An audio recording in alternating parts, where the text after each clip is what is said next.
ہے آج بھی زمانے میں چرچا حسین کا، چلتا ہے ساری دنیا میں سکہ حسین کا۔ بھارت میں گرو آتا تو بھگوان کہتے ہم، بھارت میں گرو آتا تو بھگوان کہتے ہم۔ ہر ہندو نام پوجا میں جپتا حسین کا، ہر ہندو نام پوجا میں جپتا حسین کا۔ راون کی طرح مٹ گیا دنیا سے تو یزید، لیکن دلوں پہ آج بھی ہے قبضہ حسین کا۔ سر اپنا جو پٹکتی ہے پیاسوں کی یاد میں، لیتی ہے نام گنگا و جمنا حسین کا۔ جے سنگھ پناہ مانگے گی مجھ سے چتا کی آگ، جے سنگھ پناہ مانگے گی مجھ سے چتا کی آگ۔ مر ہندو ہوں میں ہندو ہوں مگر ہوں شیدا حسین کا، ہے آج بھی زمانے میں چرچا حسین کا۔ ایک ہندو کا اظہار عقیدت ہے اس کے مذہب کے مطابق، اس کے ایمان اور اس کے عقیدے کے مطابق۔ محرم کی گھڑیاں حضرت امام حسین، ان کے قافلے، ان کی محبتوں کے ساتھ بہت نمایاں ہوئیں۔ لیکن اگر محرم کو ہم ازل سے دیکھیں تو حضرت آدم علیہ السلام زمین پہ جو تشریف لائے محرم کے مہینے میں آئے۔ نوح علیہ السلام کو جو کشتی میں کنارہ ملا محرم کے مہینے میں ملا، اور لوط علیہ السلام کی قوم کو آخر کار ان میں سے جتنے لوگوں نے توبہ کی محرم کے مہینے میں۔ ابراہیم علیہ السلام کو آگ سے نجات محرم۔ ایک پوری تاریخ ہے ایک پیچھے محرم کے مہینے کے تقدس کی، احترام کی، حرمت کی، ایک پورا نظام ہے۔ اور محرم کے ساتھ امام حسین کی نسبتیں، حضرت حسین بن علی بن ابی طالب، ان کی نسبتیں بہت عجیب ہیں۔ اب سوچنے کی بات یہ ہے کہ انہوں نے ہمیں دیا کیا ہے۔ امام حسین کی زندگی کا سب سے پہلا نظام تقوی ہے، اور تقوی نیکی کرنے کو نہیں کہتے۔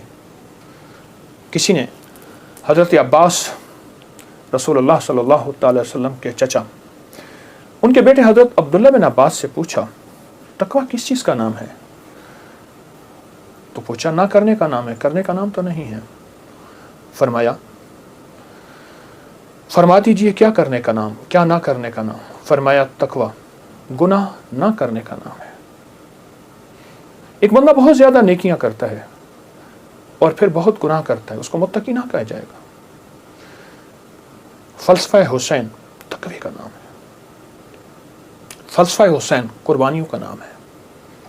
فلسفہ حسین پانی نہیں مل رہا، پیاس کی شدت ہے، میں اس جگہ کو جا کے خود دیکھ کے آیا ہوں، کربلا کی ان وادیوں میں، لیکن اس بات کا اس پیغام کا نام ہے کہ وہاں حرام نہیں چلے گا، وہاں مشکوک نہیں چلے گا، وہاں حلال طیب اور طاہر زندگی چلے گی۔ ایک نظام ہے۔ اور فلسفہ حسین سجدوں کا نام ہے کہ جنگ جاری ہے اور نماز کا وقت آیا، آدھوں نے نماز پڑھی، آدھوں نے جنگ کی، پھر انہوں نے نماز پڑھی، سجدے قضا نہیں ہوئے اور سجدے ادا ہوئے ہیں۔ اور فلسفہ حسین دعاؤں کا نام ہے۔ وہاں کربلا کی وادیوں اور گھڑیوں میں امام حسین نے بہت دعائیں مانگی، اور وہ دعاؤں کی پوری کتابیں اس وقت موجود ہیں۔ وہ دعائیں کیا تھیں؟ جس میں اللہ کی محبت، جس میں اللہ کے ساتھ عشق، جس میں اس کی ذات عالی کے ساتھ تعلق اور محبت، ان دعاؤں کا نام ہے۔ اور فلسفہ کربلا کا ایک پیغام دیتا ہے کہ خیال کرنا، جب ایک طرف حق ہے اور ایک طرف ناحق ہے، اور وہ حق حلال کی شکل میں آئے، طیب طاہر کی شکل میں آئے، حلال کی شکل میں، طیب طاہر کی شکل میں آئے، تو پھر حلال کبھی نہ چھوڑنا، اور حرام کے اوپر تمہیں کائنات کیا تخت مل جائے، اس کو کبھی اس کے قریب نہ جانا۔ زندگی کا ایک سفر میں آپ طے کر رہے ہیں اور طے کریں گے موت تک۔ وہ ہستیاں زندگی کا سفر طے کر گئیں، لیکن انہیں ہم مردہ نہیں کہیں گے۔ بلیا سی مرنا نہیں گور پیا کوئی ہو، کہ ہم مرنے والے نہیں ہیں۔ اللہ کے عاشق ہمیشہ زندہ ہوتے ہیں، اور اللہ کے عاشق ہمیشہ زندہ ہوتے ہیں اور زندگی کا سفر طے کرتے ہیں۔ عاشق ہمیشہ زندہ ہوتے ہیں، اور عاشقوں کی زندگی ہی اصل زندگی ہے۔ اور وہ زندگی ایسی زندگی ہے جس زندگی کے بعد موت نہیں ہے۔ ایک عجیب واقعہ علامہ جلال الدین سیوطی رحمۃ اللہ نے لکھا ہے، ایک شخص اپنی والدہ کے قبر پہ جاتا تھا اور قرآن پڑھتا تھا، تو خواب میں والدہ آئیں اور کہنے لگی بیٹا تو آ کے نا کچھ دیر بیٹھ جایا کر، پھر قرآن پڑھا کر، اس سے پہلے قرآن نہ پڑھا کر۔ کیوں؟ جب تو آتا ہے قرآن کا نور تجھے گھیر لیتا ہے، بیٹا میں تجھے دیکھ نہیں سکتی، تیرے قرآن پڑھنے سے میری قبر نوری، نورانی، روحانی، اس میں روشنی، اس میں برکت، لیکن میں تجھے دیکھنا بھی چاہتی ہوں، ماں ہوں، مام کی مامتا بیٹے کو دیکھ کے بھی کلیجہ ٹھنڈا کرتی ہے۔ یہ زندہ ہوتے ہیں، ان کو موت نہیں آتی، انتقال ہوتا ہے، انتقال کہتے ہیں، منتقل ہوتے ہیں ایک عالم سے دوسرے عالم، یہ عالم شہود ہے، عالم ارواح سے آئے ہیں ہم، اور عالم برزخ کا سفر ہمارا جاری ہے، آنے والا ہے، جس کا نام موت ہے، فنا ہے۔ ان ہستیوں نے ہمیں ایک پیغام دیا، ان ہستیوں نے ہمیں ایک زندگی کا سبق دیا کہ کبھی بھی زندگی میں اگر یہ نظام آ جائے تو پھر حلال اور حرام کی پہچان کرنی ہے، پھر حق اور ناحق کی پہچان کرنی ہے، اور حلال اور حرام میں اگر کنبا جا رہا اور معصوم بچے جا رہے، اور پھر یہ نہیں دیکھنا کہ کون جا رہا، پھر دیکھنا یہ ہے کہ اللہ کی راہیں، سچی راہیں کون ہیں اور کہاں ہیں اور کیسے ہیں۔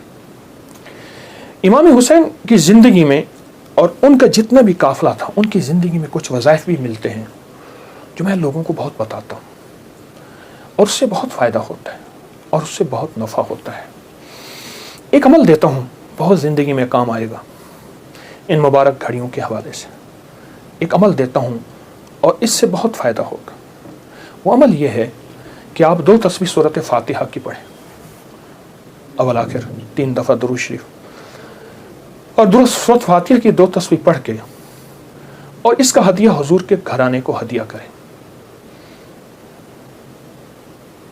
اور اگر چاہیں تو 2 تسبیح سورۃ اخلاص کی پڑھ لیں، 2 تسبیح سورۃ اخلاص کی، اور اس کا ثواب حضور کے گھرانے کو ہدیہ کریں، اور یہ سورۃ اخلاص کا پڑھا ہوا ہدیہ اللہ کی رحمت سے نوروں میں، برکتوں میں اور اللہ کی رحمتوں میں پہنچتا ہے 100%، اور حضور کے گھرانے کو ہدیہ کریں۔ اور حضور کے گھرانے میں حضور کی بیویاں، بیٹیاں، داماد، نواسے، نواسیاں، یہ حضور کا گھرانہ ہے، اور اس حضور کے گھرانے میں یہ حسینی قافلہ بھی حضور کا گھرانہ ہے، ان کو ہدیہ کریں حضور کے گھرانے کو، اور جو مراد مانگے اللہ عطا کرتا ہے، اور یہ مسلسل عمل کرتے رہیں۔ آپ دن کے کسی وقت صبح شام 2 تسبیح سورۃ اخلاص پڑھ لیں، ہر دفعہ بسم اللہ الرحمن الرحیم 7 پڑھیں، اور اول آخر درود پاک پڑھیں، اور پھر یہ تسبیح آپ ان کی خدمت میں ہدیہ کر دیں۔ آپ کا کوئی مسئلہ ہے، آپ کی کوئی مشکل ہے، آپ کی کوئی پریشانی اور ناممکن ہے، اس مسئلے، مشکل اور پریشانی میں یقیناً آپ کے لیے خیر کی، برکتوں کی اور رحمتوں کی اور خوشیاں خوشحالوں کی راہیں کھلیں گی۔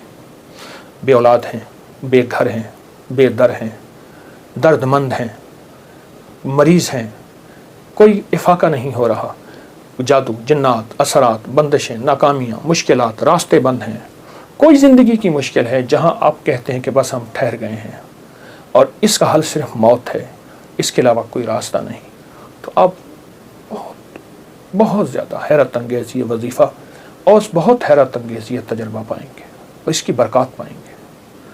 چند دن، چند ہفتے زندگی میں اس کو شامل کریں۔ میرا تو مشورہ تھا کہ ساری زندگی اس کو اپنی زندگی میں، ساری زندگی اس کو اپنی زندگی میں شامل کر لیں، ساری زندگی اس کو اپنی زندگی میں شامل کر لیں۔ آپ گمان نہیں کر سکتے کہ آپ کو اس کا نتیجہ، اس کا رزلٹ کیا ملے گا، گمان نہیں کر سکتے، آپ سوچ نہیں سکتے اس کی خیریں آپ کو کیا ملیں گی، اس کی برکتیں آپ کو کیا ملیں گی۔ میرے پاس اتنے تنگ دست اور پریشان لوگ آئے جو زندگی کی بازیاں ہار چکے تھے اور جو خدا نخواستہ خودکشی کا سوچتے تھے اور برے برے خیال آتے تھے۔ میں نے انہیں کہا کہ 2 تسبیح صبح، 2 تسبیح شام پڑھ لو، اگر صبح شام پڑھ لیں تاثیر بڑھ جائے گی۔ اور ہاں، ایک چیز اور بھی عرض کروں گا اس شہادت حسین کی نسبت سے، قافلہ حسینی کی برکات کی نسبت سے ایک چیز اور بھی عرض کروں گا، اگر یہی سارا دن پڑھتے رہیں یعنی 2 تصویر صبح شام پڑھ لیں اور سارا دن اس کے علاوہ کھلا پڑھتے رہیں تو اس سے ایک فائدہ اور ہوگا، اور وہ فائدہ یہ ہوگا آپ کو، اور حیرت انگیز فائدہ ہوگا کہ آپ کی تاثیر زیادہ ہوگی، مسائل جلد حل ہوں گے، مشکلیں دور ہوں گی، پریشانیاں دور ہوں گی، اور آپ کو زندگی میں خیر کے موقع زیادہ ملیں گے، ترقیاں اور کامیابیاں بڑھ چڑھ کے ملیں گی۔ ان ہستیوں نے اللہ سے مانگنا سکھایا ہے، اللہ سے لینا سکھایا ہے، اور اللہ کے خزانے بھرے ہوئے ہیں۔ ان ہستیوں نے وہ زندگی کا سفر سکھایا ہے، عاشورہ کا ڈھل جانا، صغرا کا وہ مر جانا، اصغر تیرے سینے میں برچھی کا اتر جانا، یہ کہانیاں سچی ہیں۔ یہ سبق دے کے انہوں نے اللہ کے ساتھ جڑنا سکھایا ہے، اللہ کے ساتھ جڑنا سکھایا ہے، اور وہ ایک پیغام دے کر گئے ہیں کہ خیال کرنا گردش ایام جو بھی آئے، عروج ہو یا زوال ہو، موسم موافق ہو یا نہ موافق ہو، زندگی کے سفر میں اللہ کو نہیں چھوڑنا، اور اس کے راستے نہیں چھوڑنے، اور اس کی سچی راہیں نہیں چھوڑنی، اور وہ سچی منزل نہیں چھوڑنی۔